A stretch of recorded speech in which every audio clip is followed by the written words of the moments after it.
안녕하세요. 여러분의 소중한 투자금과 올바른 투자 정보를 위해서 여러분의 눈과 귀가 되어줄 대형 멘토 신범철입니다.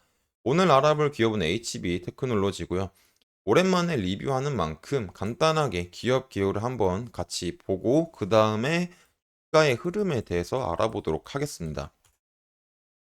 그래서 이제 HB 테크놀로지는 디스플레이 장비, 2차 전지 장비, 부품 소재 이런 것들을 만들어서 납품하는 업체다. 그리고 또 이런 부품적으로는 LCD, LED, BLU의 도강판과 확산판을 만들어서 납품하는 부품 소재 사업 부분도 하고 있다라는 점입니다.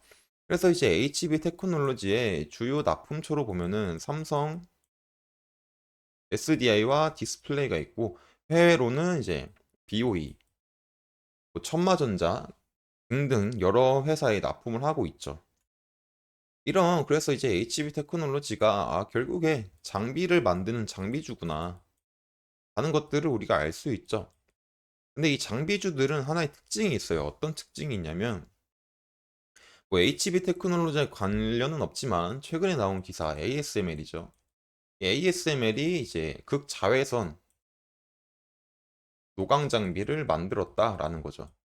그리고 이 장비가 어떤 반도체의 슈퍼사이클의 열쇠를 쥐었다라는 평가도 받고 있는 중이죠. 그러다 보니까 삼성과 뭐 대만의 TSMC 같은 대규모 이제 굵직한 대기업들이 자기한테 장비를 공급해 달라. 우리가 대규모 투자를 하겠다라고 하고 있는 실상이죠.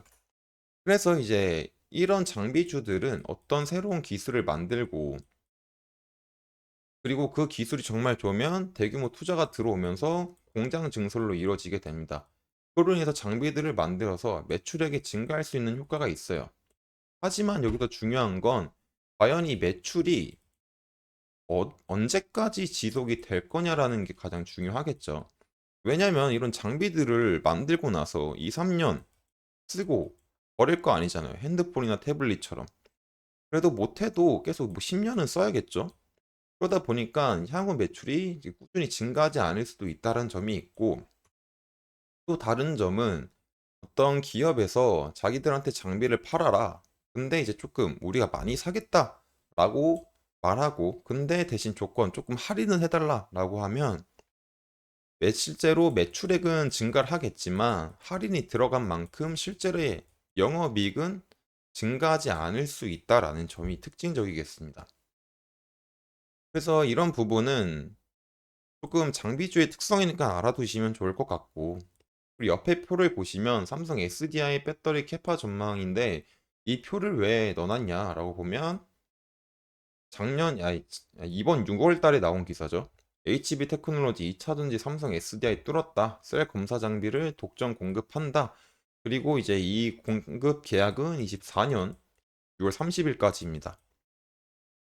그래서 이런 점이 어떤 거냐면 삼성 SDI 같은 경우는 이제 국내 최초로 23년 하반기 중에 이제 전고체 배터리 시제품을 생산할 예정이었었죠. 그리고 2027년에 양산을 목표로 하고 있는 만큼 삼성 SDI 배터리의 캐파는 계속 증가하고 있다. 그리고 그 과정에서 HB 테크놀로지가 셀 검사 장비를 독점 공급했으니 이 과정에서 HB 테크놀로지가 삼성전자와 좋은 관계를 보이면 앞으로 이런 전망이 증가하는 만큼 계속적인 계약을 유지하면 HB 테크놀로지한테 어떤 수혜가 있지 않을까 생각하고 있습니다. 그리고 또한 이제 삼성 디스플레이와 112억 규모의 검사 장비를 공급 계약한 만큼 삼성과의 좋은 관계가 HB 테크놀로지의 어떤 주가 방향성에 중요한 선택지가 아닐까 생각을 합니다. 그래서 간단하게 기업 리뷰를 해봤고요. 이런 점에서는 계속 제가 꾸준히 체크를 해서 여러분한테 알려드릴 테니까 HB 테크놀로지에 관심 있으신 분들은 제 영상을 시청해 주셨으면 좋겠습니다. 그리고 일단 뭐 기업 개요는 개요고 주가의 방향을 우리가 한번 봐야 되겠죠. 일단 주가 방향에 앞서서 저희는 이제 여러분들한테 기자 정신으로서 다가가는 거기 때문에 어떤 이제 차트적으로 말을 많이 할 수 있어도 너무 딥하게 들어가면 리딩의 영역이 될 수 있기 때문에 어떤 가격적인 측면에서만 간단하게 설명하는 시간을 가지도록 하겠습니다. 지금 이제 HB 테크놀로지가 거래량이 그렇게 막 많이 나오진 않았지만 정말 오랜만에 이렇게 양봉이 나와주고 있는 중이죠. 그리고 이제 이 과정에서 우리가 어느 가격대가 중요할까를 한번 살펴봐야 되잖아요. 일단 이 부근보다는 사실 가장 많이 거래한 가격대는 이제 2,600원, 2,680원에서 2,690원 이 라인에서 가장 많은 거래가 이루어졌습니다. 그리고 이제 현재는 이제 그렇게 뭐 많이 거래가 된 건 아니지만 그나마 이 부분에서 거래가 많이 됐어요. 그래가지고 이제 HB 테크놀로지 같은 경우는 일단 두 가지를 생각해야 되겠죠. 여기를 상방 돌파할 경우, 이 부분은 하방 돌파할 경우. 근데 일단 주가가 상승하고 있으니까는 어떤 상방에 대한 말을 먼저 하자면 결국에 이제 이 추세 자체는 상승 추세는 아니죠. 왜냐면은 60평선이 하방으로 돌고 있으니까. 하방으로 돌고 있으니까. 그럼 어떻게 보면 단기적인 반등이라고도 볼 수는 있는 상황입니다. 하지만 이제 보통 주가가 상승을 하고 하락을 하잖아요. 그럼 여기서 이제 하락 브레이킹 걸릴 때 거래량이 튀어주면 참 좋은데 거래량이 튀어주지 않았고 그리고 반등이 왔죠.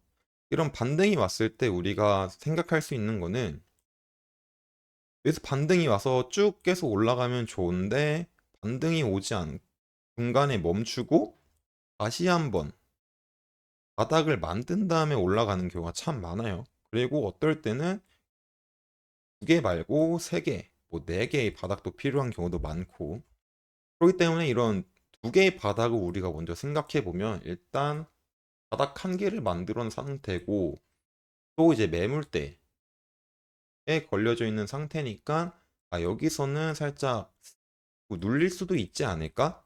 라고 먼저 생각해 볼 수 있을 것 같아요. 하지만 눌리고 그 다음이 중요하겠죠. 눌리고 그 다음에 어디 가격대를 지지를 받아야 될까? 생각하면 일단 2350원 라인일 것 같습니다.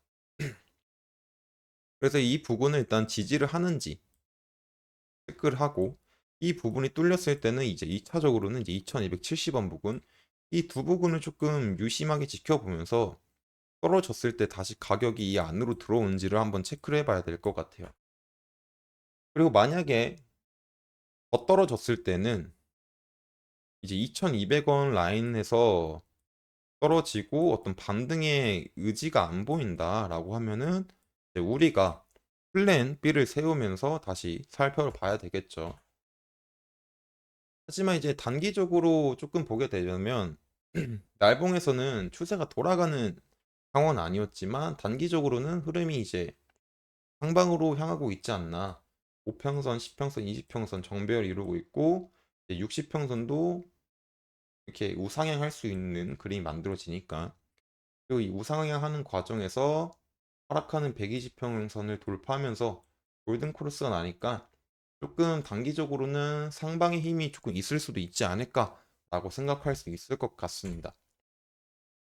그래서 이제 현재 부근에서 매물대 부근이니까 눌릴 수 있지만 이 부근 2,300원, 2,350원 라인을 잘 지지해주는 그림이 나오면 다시 한번 위로 올라갈 수도 있는 상황을 생각해 봐야 되겠죠.